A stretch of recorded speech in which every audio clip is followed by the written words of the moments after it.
In 1944, 22-year-old Japanese intelligence officer named Hiroo Onoda received orders that would define the next 30 years of his life. His commanding officer gave him his mission on Lubang Island in the Philippines: conduct guerrilla operations, survive by any means, and never, under any circumstances, surrender. The orders were explicit. It might take 3 years, it might take 5, but the Japanese army would return. Onoda was simply to hold the island until relief arrived. Onoda arrived on Lubang Island with a small unit in late 1944, a remote Philippine island of dense jungle and scattered villages that would become his entire world. Lubang Island was almost perfectly designed for the mission Onoda had been given: dense jungle with no through roads, isolated villages, and coastline that could be monitored by a small guerrilla unit. Onoda commanded 3 other soldiers on Lubang: Corporal Shimada, Private Kozuka, and Private Akatsu, for men who would share years of jungle existence, their world shrinking to the island's interior. While Onoda prepared his guerrilla operation on Lubang, the war was already turning catastrophically against Japan, but in the isolation of the Philippine jungle, Onoda had no way to know. On August 15, 1945, Emperor Hirohito announced Japan's unconditional surrender, and World War II ended for every Japanese soldier in the world, except those in Lubang's jungle who had not received the news. The surrender broadcast did not reach Onoda's position, and when leaflets about the war's end were dropped on the island, his unit found and dismissed them as American psychological warfare propaganda. Onoda's intelligence training made him perfectly equipped to dismiss every piece of evidence the war was over.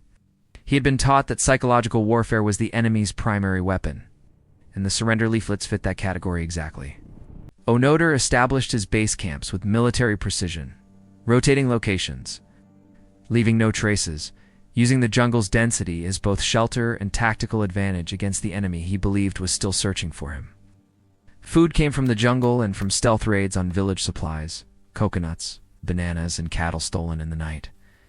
Every calorie an act of ongoing military operation in Onoda's understanding of his situation. The cattle raids that sustained the unit were to the Lubang villagers criminal attacks, but to Onoda they were legitimate military requisitions from enemy-held civilian territory, justified by his orders. Philippine police began investigating the jungle raids in 1946, and their search parties, entering the jungle to find the raiders, were interpreted by Onoda's unit as enemy combat operations requiring a military response. When Philippine police entered the jungle, Onoda's unit engaged them as enemy combatants, creating the first of dozens of violent encounters that would claim lives on both sides over the following decades. Private Akatsu was the first to waver, separated from the group in 1949. He surrendered to Philippine authorities, having decided after 4 years that the war was indeed over. When Onoda learned of Akatsu's surrender, he interpreted it not as a rational response to reality, but as either capture or psychological defeat by the enemy, strengthening his own resolve. 3 men now: Onoda, Shimada, and Kosuka, maintaining military discipline in the jungle, as if the Emperor's soldiers were still watching, because in their minds they were. Onoda maintained his rifle in perfect working condition across 30 years, cleaning it with coconut oil, replacing worn parts with whatever he could find. The weapon is the last tangible connection to his military identity. The Philippine monsoon was a second enemy, flooding their camps, rotting their equipment, making movement nearly impossible for months each year in a jungle that offered no shelter except what they built themselves. Years accumulated without resolution, 5, then 10, in the psychology of waiting hardened into something else. Not patience, but permanence. Not temporary duty, but a permanent state of being. A transistor radio acquired during a raid brought the outside world directly into the jungle camp. But every broadcast was filtered through the lens of Onoda's conviction that Japan was still fighting. Japanese economic news from the 1950s was reinterpreted by Onoda as evidence of successful war production, the booming post-war economy confirming, in his framework, that Japan was still fighting and rebuilding simultaneously. In 1952, Japanese authorities dropped leaflets signed by General Yamashita, ordering all holdout soldiers to surrender. Onoda studied them carefully and concluded that a genuine Japanese command document would never have been allowed to fall into American hands for distribution. Over 30 years, Onoda's unit killed approximately 30 Filipino civilians and police officers, and wounded around 100 more each, encounter a battle in a war that, for every other participant, had ended decades earlier. In 1954, Corporal Shimada was shot and killed, the first death in the unit. An event Onoda marked with military ceremony and recorded in his mind as a casualty of the ongoing war he was still fighting. Two men now, Onoda and Kozuka, their shared interpretation of the world maintaining the reality each needed the other to confirm. The war was still ongoing, their duty was clear, and they would hold until relief came. Japanese government search parties made multiple attempts to reach Onoda in the 1950s and 1960s, bringing photographs of his family, personal letters, recordings of his mother's voice, all of which Onoda categorized as sophisticated American psychological operations. The photographs of his aging parents were the cruelest test, and Onoda passed it. By his own logic, reasoning that a genuine family photograph would never be deployed by the enemy without ulterior motive. The Japan outside the jungle was building bullet trains and hosting the Olympics. But every broadcast Onoda heard was reinterpreted to fit the framework of a nation still at war, still winning. The Vietnam War provided Onoda with what seemed like conclusive evidence American troops fighting in Asia could only mean the broader conflict was continuing, that his orders remained in effect. Military discipline was not just practical for Onoda, it was existential. The structure that made the endless waiting bearable, the rituals that maintained the identity of soldier when there was nothing else to confirm it. By 1972, the Philippine government was treating Onoda as an active military threat, launching a full-scale military operation to find him. An operation he evaded completely, using the jungle knowledge accumulated over 27 years. In October 1972, Private Kozuka was killed, and Hiroo Onoda became the last soldier of his unit. Alone in a jungle he had inhabited for 27 years, continuing the war in solitude. Onoda at 50 was lean, weathered. His uniform pieced together from decades of repairs, but his posture was military perfect, the body maintaining the form that the mind had fixed in 1944. Kozuka's death left Onoda in a solitude that most humans could not survive, but in his framework, it was not abandonment, but the reduction of the force to its essential element, a soldier on a mission. Onoda kept records, operational notes, diary entries, maintaining the paperwork of military procedure, as if his reports would eventually be read by a commanding officer who cared about their content. For the people of Lubang, Onoda was a ghost story that occasionally became real, a presence in the jungle, that had shaped the community's relationship with their island's interior for nearly 3 decades. By 1974, the Japan that existed in Hiroo Onoda's mind, a nation at total war, mobilizing every resource, and the Japan that existed in the world could not have been more different. After 28 years, doubt was not an option. The entire architecture of Onoda's identity rested on the belief that the war was ongoing. And to doubt the war was to doubt everything that had made the past 3 decades survivable. In February 1974, a 23-year-old Japanese backpacker named Norio Suzuki arrived in the Philippines with a goal that everyone around him considered impossible: to find Hiroo Onoda. Suzuki walked into the jungle alone, calling out in Japanese, carrying no weapons, an approach so non-threatening that it may have been the only one that could have worked. Onoda observed Suzuki from hiding for a full day before making contact, studying the young man's movements, his lack of military bearing, his casual behavior, building a picture of someone who was genuinely not a threat. When Onoda stepped from the jungle to face Suzuki, the two men were separated by 30 years of different realities: the young man who had grown up in modern Japan and the soldier who had remained in 1944. Suzuki told Onoda everything: the surrender, the reconstruction, the modern Japan, and Onoda listened with the attention of a trained intelligence officer, categorizing everything, evaluating the source's credibility. Onoda told Suzuki he would not stop fighting without receiving direct orders from his commanding officer, because that was his training. His law, and no civilian traveler, could override a standing military order.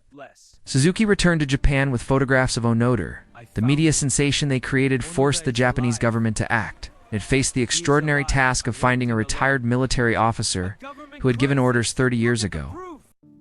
Major Yoshimi Tonoguchi, who had given Onoda his mission orders in 1944, was found working as a bookseller in rural Japan, now tasked with personally delivering the order that would finally end his soldiers' war.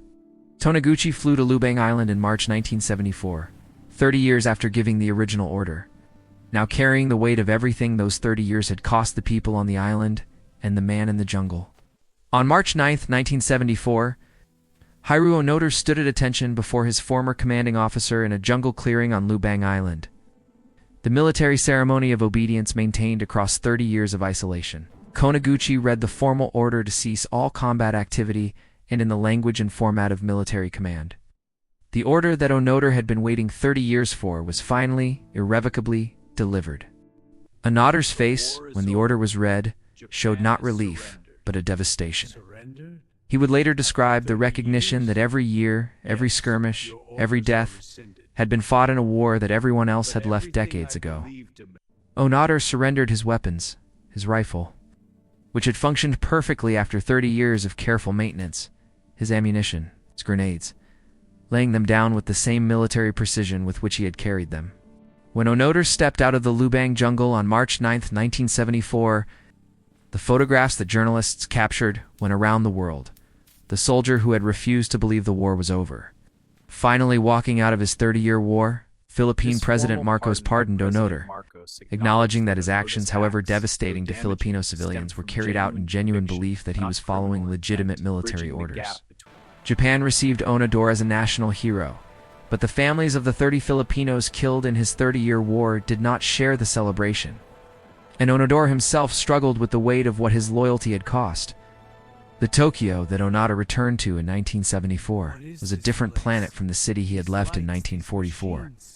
30 years of economic miracle and cultural transformation compressed into the shock of a man re-entering a civilization he no longer recognized. Relearning to trust information after 30 years of treating every external source as potential deception was one of the most difficult aspects of Onoda's readjustment to civilian life. Onoda was uncomfortable in modern Japan, a country that seemed to him to have forgotten the war too completely, embraced materialism too easily, lost the martial discipline that he had maintained for 30 years in the jungle. Onoda moved to Brazil in 1975, unable to settle in modern Japan. He chose the Brazilian wilderness for his second life, running a cattle ranch in the Mato Grosso, a life that preserved the physical self-sufficiency the jungle had required. In Brazil, Onoda built a life that suited him: physical work, self-reliance, a community of Japanese Brazilian ranchers who respected his past without requiring him to explain or justify it. In 1996, Onoda returned to Lubang Island and donated money to the local school system, an act of reparation for the harm his 30-year campaign had done to the community that had lived in fear of him. Standing in the jungle where he had lived for 30 years, Onoda saw it with different eyes: the same trees, the same light, the same silence, but without the war that had made it a fortress and a prison simultaneously. Onoda wrote his memoir, No Surrender, My 30-Year War, and in the writing, tempted to explain what the 30 years had been from the inside, as an act of duty rather than delusion. Japan's reception of Onoda was complicated. He was simultaneously a symbol of the wartime values many Japanese had been trying to leave behind, and a human being whose absolute loyalty inspired a conflicted kind of respect. In his final decades, Onoda established the Onoda Nature School, using the survival skills and mental discipline he had developed over 30 years of jungle life to teach Japanese youth about resilience and self-reliance. Asked repeatedly whether he regretted the 30 years, Onoda consistently answered that he did not, because he had followed his orders, done his duty, and was not responsible for what he hadn't been told. Hiroo Onoda died on January 16, 2014, aged 91, in Tokyo, the city he had once left to serve an empire, in a Japan he had once refused to believe had changed. Onoda was not alone in his refusal to accept the war's end. Dozens of Japanese holdout soldiers were found across the Pacific over the decades following 1945, each a different version of the same fundamental human story. The Lubang jungle looks today as it did when Onoda left it: the same dense canopy, the same silence, a place that reveals nothing about the 30 years it sheltered a man fighting a war that had ended before he fully arrived. Psychologists who have studied Onoda's case identify a pattern called motivated cognition, the mind's ability to systematically reinterpret conflicting evidence to protect a core belief that the organism cannot afford to abandon. What Onoda's jungle psychology makes extreme is actually a universal human trait. The tendency to reinterpret evidence that challenges our core beliefs, rather than updating those beliefs in response to the evidence. Onoda's intelligence training was the specific mechanism of his entrapment. His expertise in identifying propaganda gave him a professional justification for dismissing every true piece of evidence as sophisticated deception. The celebration of Onoda's loyalty requires an accounting of its cost. 30 people killed, 100 wounded, a community terrorized for 3 decades. The price paid not by the loyal soldier, but by the people of the island he chose to defend.